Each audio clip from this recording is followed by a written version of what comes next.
Hello மக்களே, நான் திரும்ப வந்துட்டேன். இன்றைக்கி நம்ம என்ன பார்க்க போகிறோம்? தமிழ்நாட்டோட வேளாண்மை வேளாண்மை துறையோட பட்ஜெட்டை வந்து இன்றைக்கி அறிக்கை தாக்கல் விட்டுருக்காங்க. அதை பற்றி தான் நம்ம பார்க்க போகிறோம். 2026 2027 ஆண்டிற்கான தமிழ்நாட்டு வேளாண்மை பட்ஜெட் நம்ம சட்டப்பேரவையில் என்ன நடந்துச்சு அப்படி தான் நம்ம பேச போகிறோம். மொத்த இலக்கு எப்படின்னா, அடுத்த 5 ஆண்டுகளில் உணவு தானிய உற்பத்தியை 121 லட்சத்துலேருந்து மெட்ரிக் டன்லேருந்து 131 லட்சமாக மாற்ற போகிறாங்களாம். 125 மெட்ரிக் டன் உற்பத்தியை அடைய திட்டமாக. பாசன வசதி மாநிலத்தின் கூடுதலாக 52,600 ஏக்கர் நிலையத்து பாசன வசதி ஏற்படுத்தப்படும். நீர் சேமிப்பு மற்றும் நவீன பாசன திட்டங்கள் விரிவுபடுத்தப்படும். பயிர்க்கடன் விவசாயிகள் 17,000 கோடியாம் பயிர்க்கடன் வழங்க இலக்கு நிர்ணயிக்கப்பட்டது. அவன் பயிரில் வந்து எரிஞ்சிட்டு கிடக்குது, வைக்க இடம் இல்லை. அதுக்கு ஒரு இது கட்டி கொடுப்பானுங்கன்னா அது கட்ட மாட்டேன்றானுங்க. அதை தவிர மற்றதெல்லாம் பண்ணிகிட்டு இருக்கானுங்க இவனுங்க போனாச்சில் தான் அப்படின்னு பார்த்தா இந்த ஆச்சு அதுக்கு மேலே மோசமாக கிடக்குது. என்னத்த சொல்ல. பருப்பு வகைகள் திட்டத்தில் 803.664 கோடி செலவில் புதிய பருப்பு உற்பத்தி மேம்பாட்டு திட்டம். உற்பத்தி அதிகரிப்பு மற்றும் இறக்குமதி சார்பை குறைப்பதை நோக்கமாக பார்த்துங்க.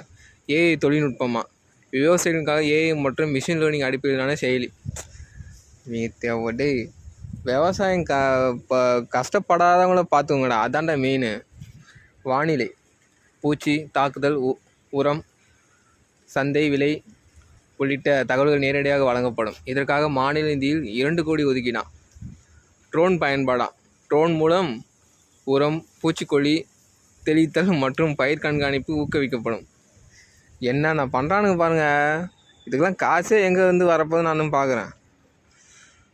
குறுவை தொகுப்பு டெல்டா மற்றும் டெல்டா அல்லாத பகுதிக்கான 134.53 கோடி மதிப்பிலான குறுவை சிறப்பு தொகுப்பு அறிவிக்கப்படும். விவசாய கல்வி தமிழ்நாடு வேளாண்மை பல்கலைக்கழகத்துக்கு 3,665 கோடி ஒதுக்கிடான்.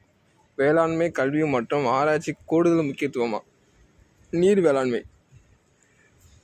மேலாண்மை ஏரிகள், குளங்கள், கால்வாய்கள் சீரமைப்பு மற்றும் அது இல்லாமல் மழைநீர் சேமிப்பு மற்றும் நீர் பயன்பாட்டு திறன் மேம்பாடு பற்றி கொண்டு வராங்களாம். விவசாயிகளின் வருமானம் நவீன தொழில்நுட்பம் பாசன விரிவாக்கம் விளைச்சல் அதிகரிப்பின் மூலம் விவசாயிகளின் வருமானத்தை உயர்த்த அரசு திட்டமிடுகிறது. இதெல்லாம் ஒரு பட்ஜெட்டுன்னு இவங்க வந்து அறிவிச்சிருக்காங்க. ஏன்டா கொஞ்சம் கூட உங்களுக்கு மனசாட்சி இல்லை? அந்த செங்கோட்டை என்ன சொல்கிறான், செப்டம்பர் மாதம் போது அவங்களுக்கு வந்து நல்ல இதுவாக இருந்தால் அதுக்கப்புறம் காவேரியை பற்றி பேசலான்னு சொல்கிறான். வேளாண்மையை பற்றி அவங்களுக்கு அரசு நிதி கொடுக்குமா இல்லையான்னு இப்போ சொல்கிறான். இவனெல்லாம் வச்சு என்ன பண்ணுறது? இவனுக்கெல்லாம் ஓட்டு போட்டால் இப்படி தான் நிலமை போல்.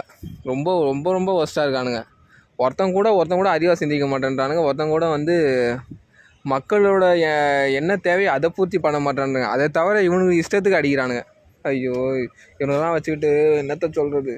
என் தலையெழுத்துறா அப்படின் மாதிரி தான் இருக்குது.